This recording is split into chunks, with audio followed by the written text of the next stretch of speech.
Então, a nossa aula, pessoal, a gente vai falar agora sobre um pouquinho mais sobre alguns conceitos, sobre alguns nomes que estão dentro da farmacologia que às vezes a gente não conhece, tá?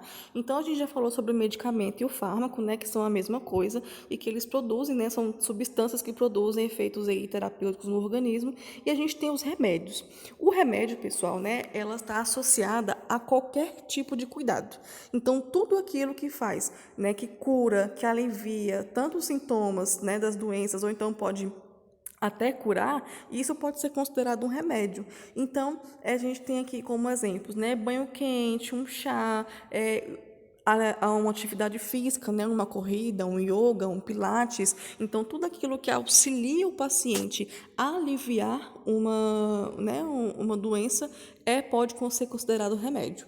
Porém, todo medicamento é um remédio, porém nem todo remédio é um medicamento, porque às vezes você vai falar para mim assim, uma dipirona, ela é um medicamento? Ela é um medicamento. Ela é um remédio? Ela é um remédio, também ajuda a aliviar ali os sintomas.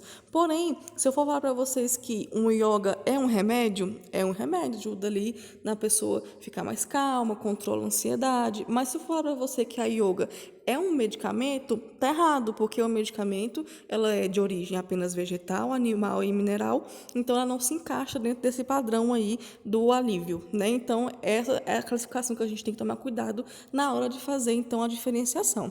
Então, todo medicamento é um remédio, mas nem todo remédio é um medicamento.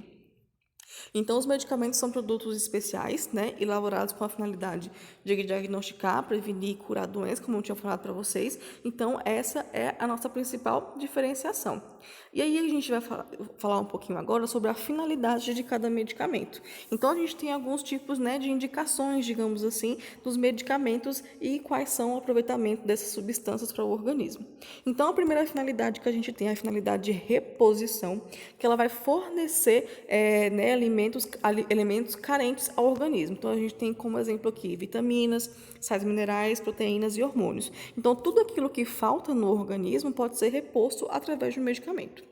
Outra finalidade que a gente tem é a profilaxia, né, que é a prevenção. Prof vem de prevenção. Então, a gente aqui vai entrar com a prevenção de doenças ou então de infecções. E a gente tem como exemplos os soros e também as vacinas. Quando a gente faz a administração de uma vacina, é um medicamento que a gente tem a finalidade de prevenir que aquele paciente ele tenha uma patologia. Nós temos a finalidade também de tratamento de infecções através dos antibióticos, temos a finalidade de tratamento de câncer, como é feito com os quimioterápicos, temos a finalidade de bloqueio temporário de uma função normal, que a gente vai utilizar medicamentos que vão paralisar a comunicação entre os nervos, né, das minhas mãos, dos meus pés, para o cérebro. Então, é tudo, né, uma questão ali de comunicação. Então, a partir do momento que a gente tem esse bloqueio, a gente tem, então, um bloqueio temporário de uma função normal. Porque, se vocês não sabem, é normal sentir dor. Né? O paciente ele sente dor para poder prevenir que ele se machuque mais ou para poder avisá-lo que tem alguma coisa errada com o seu organismo. Então, a partir do momento que a gente bloqueia essa função de dor, então a gente está bloqueando a função normal. Só que muitas vezes para uma cirurgia, né, muitas vezes para fazer algum tipo de procedimento, a gente precisa fazer então esse tipo de bloqueio. E outro exemplo também muito bacana de bloqueio da função normal é o uso de anticoncepcional, porque muita gente não sabe, toma a pílula sem saber, porém quando a gente administra um anticoncepcional, a gente está fazendo então o bloqueio da fertilização, né? A mulher ela para de produzir os óvulos para poder ter aquele período gravídico. Então, o anticoncepcional ele é como se ele simulasse uma gravidez. Então, todo mês a mulher ela deixa de mandar o óvulo porque o organismo já acha que ela está grávida e que não precisa enviar. Então, essa é a função aí mais ou menos do anticoncepcional. A outra finalidade que a gente tem é a correção de uma função orgânica desregulada. A gente tem aqui como exemplos cardiotônicos na insuficiência cardíaca congestiva e insulina no caso de diabetes. E a gente tem outra finalidade, os agentes auxiliares de diagnóstico, que são os radiofármacos. A gente tem aí os contrastes, né, com iodo, que são exames que a gente faz de imagem, que a gente administra na veia do paciente iodo, para a gente ter uma melhor visualização aí das imagens. Nós temos também a definição de drogas, né? A droga é um nome genérico dado a todo tipo de substância natural ou não. Então, a droga, né, ela é provocam mudanças físicas ou psíquicas no paciente, e elas, né, são, nas áreas da medicina, qualquer substância também que previne ou cura doenças. Então, pessoal, as drogas, elas também são parecidas, né, a sua definição também é muito parecida com os medicamentos, só que nesse caso a gente tem a questão das drogas lícitas e também a questão das drogas ilícitas. Então, muita gente confunde essa questão das drogas e fala que droga é só aquilo que é proibido. Não é, tá? Então, a Anvisa, junto com o Ministério da Saúde, ela publica todo ano uma lista das drogas que são permitidas, né, aqui no Brasil, e uma lista das drogas que não são permitidas aqui no Brasil. E aí a gente faz, então, a diferenciação. Porém, as duas podem provocar efeitos, né, de mudanças físicas ou psíquicas, e no caso das drogas permitidas, elas vão também prevenir e curar ou então aliviar as doenças, tá certo? Nós temos também a definição aqui de fórmula farmacêutica.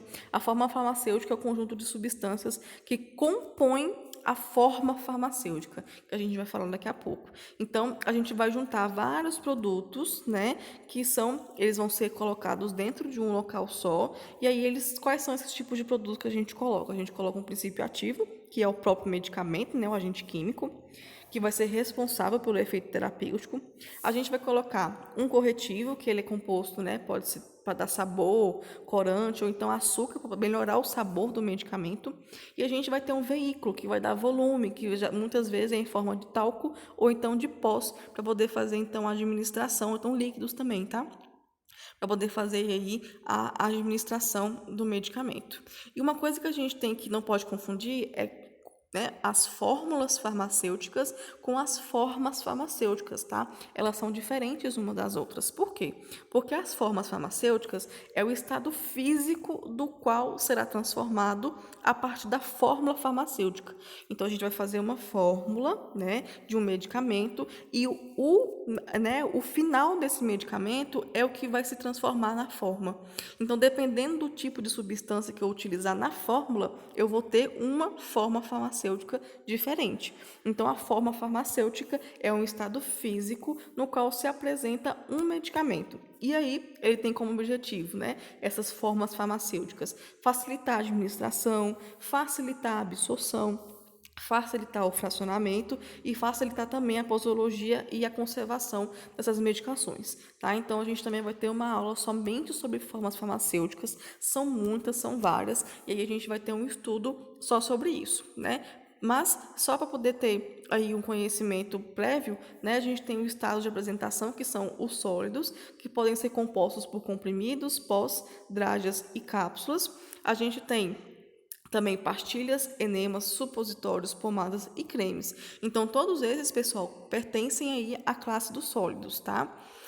A gente tem os líquidos, que são as soluções, o xarope, o elixir, a emulsão e os colírios. E a gente também tem os gasosos, que são os gases e os aerosóis. Então, a gente vai ter um estudo mais aprofundado numa próxima aula sobre isso. Porém, é isso, tá? São as três principais classificações, os sólidos, né, os líquidos e os gasosos. A gente também tem os semissólidos, mas aí a gente vai deixar para a próxima aula, que aí a gente vê mais aprofundado sobre cada forma farmacêutica. Aqui a gente tem alguns exemplos. Aqui a gente tem, em primeira imagem do braço, é um bastonete, que a gente coloca ali dentro do braço do paciente, subcutâneo. A gente tem um comprimido, a gente tem a cápsula, a gente tem a cápsula gelatinosa, que aí, né, um produto mais maleável, às vezes com líquido dentro. E a gente tem a drágea, que ela é mais encapsulada do que o comprimido. Tá certo? E aí, então, mais uma vez, só para poder, né, introduzir, a gente vai ter uma aula sobre isso mais aprofundado, tá?